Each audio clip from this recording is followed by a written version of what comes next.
বিসমিল্লাহির রহমানির রহিম। বিশ্ব আধ্যাত্মিক জ্ঞান সঞ্চার দরবার শরীফের প্রতিষ্ঠাতা আমার মুর্শিদ কেবলা গাউসুল আজম শামীম আলী চিশতির দরবার হইতে আমি শাহ আলম আবারও আপনাদের সামনে কিছু আলোচনা নিয়ে হাজির হইলাম। আশা করি সকলেই ভালো আছেন এবং সকলেই মনোযোগ সহকারী এবং ধৈর্য সহকারী শুরু থেকে শেষ পর্যন্ত আমার এই আলোচনাটি শুনবেন। আমি যে আলোচনাটি নিয়ে আপনাদের সামনে হাজির হইলাম, এই আলোচনাটি হলেন লিভারের চিকিৎসা। তাই সকলেই মনোযোগ সহকারী এবং ধৈর্য সহকারী সম্পূর্ণ আলোচনাটি শুনুন। যদি কাহারও লিভারের সমস্যা দেখা দেয় আর যদি ইহা ডাক্তারের ওষুধকে না সারে, তবে আমার এই ওষুধে অবশ্যই আল্লাহ মাফ করিবেন ইনশাল্লাহ। আশেপাশে জঙ্গলে বিলাই আশ্রা গাছ, ওই গাছকে অনেকে আপাং গাছ বলে।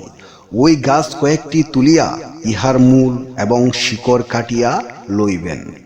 বড় হলে ৩-৪টি গাছের শিকড় বা মূল হলেই চলবে, ছোট হলে ৫ থেকে ৬টি গাছ লাগবে। ওই শিকড় বা মূলগুলো পানিতে ভালোভাবে ধুইয়া নিতে হবে যাতে মাটি না থাকে।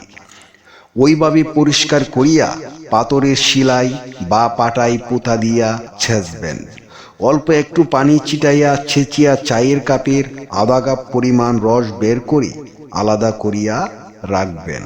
তারপর আম গাছের চাল দা বা কাঁচি দিয়া কিছু চাল বাহির করিবেন, যেন আধা কাপ পরিমাণ রস বের করা যায়। ইহা ভালো করে পরিষ্কার করিয়া পানিতে ধুইয়া আধা কাপ রস বের করে আগের আপাং মূলের আধা কাপ রসের সাথে রাখবেন। এখন ধুয়ে মিলে 1 কাপ হলো। এখন টক দই 1 কাপ বা 1.5 কাপ টক নিয়ে একটি বড় গ্লাস বা পাত্রে তাড়াতাড়ি ওই গাছন্ত 1 কাপ মূলের এবং ছালের রস ওই দই একসঙ্গে মিলাইয়া সকালে খালি পেটে খাইবেন। ওইভাবে 5 দিন বা 7 দিন সকালে খালি পেটে খাইবেন। নিশ্চয়ই রোগ হইতে মুক্ত হবেন ইনশাআল্লাহ। 15 দিন পর্যন্ত টক জিনিস, ডাল, শাক, পুঁটি মাছ, বল মাছ, মাংস, চিংড়ি মাছ, গজার মাছ এবং কোনো মাংসই রোগীকে খাইতে দিবেন না। অনেক রোগীকে ভালো হবে না বলিয়া ডাক্তার ফিরত দিয়েছেন। আল্লাহর রহমতে আমার এই ওষুধকে ভালো হয়েছে আলহামদুলিল্লাহ। ওই সব রোগী যাহার বিশেষ করে লিভারের রোগী আর কামেলা রোগীর জন্য খাওয়া দাওয়া খুব হিসাব করে খাইতে হবে। যেমন তৈলাক্ত জিনিস আর তেলে ভাজা খাদ্য অবশ্যই পরিত্যাগ করিয়া চলিতে হবে। কমপক্ষে যতদিন রোগ না সারে ঠান্ডা জাতীয় খাদ্য খাইতে হবে।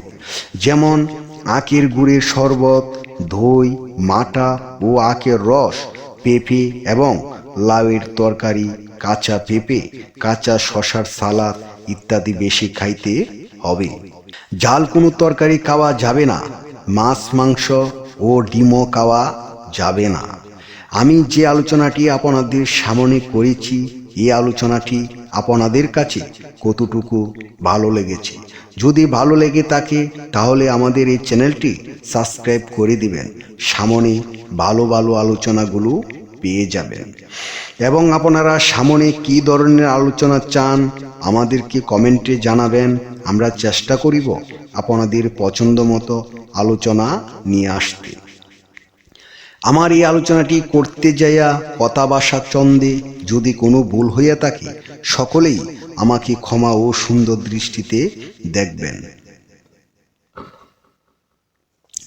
সকলে আমার জন্য দোয়া করিবেন, আমি যেন আপনাদের সামনে ভালো ভালো আলোচনাগুলো নিয়ে আসতে পারি এবং শোনাইতে পারি। সর্বশেষে সকলের চরণে হাত রেখে একটি কথা বলতে চাই, আল্লাহ গোপনেরও গোপন। সেই গোপনকে পাইতে হলে একজন কামেল মুর্শিদের কাছে যাইয়া বায়াত গ্রহণ করি সেই গোপন ইবাদত ও গোপন সাধনার মাধ্যমে আল্লাহকে লাভ করিতে হইবে। সকলেই ভালো থাকবেন, সুস্থ থাকবেন। আল্লাহ হাফেজ।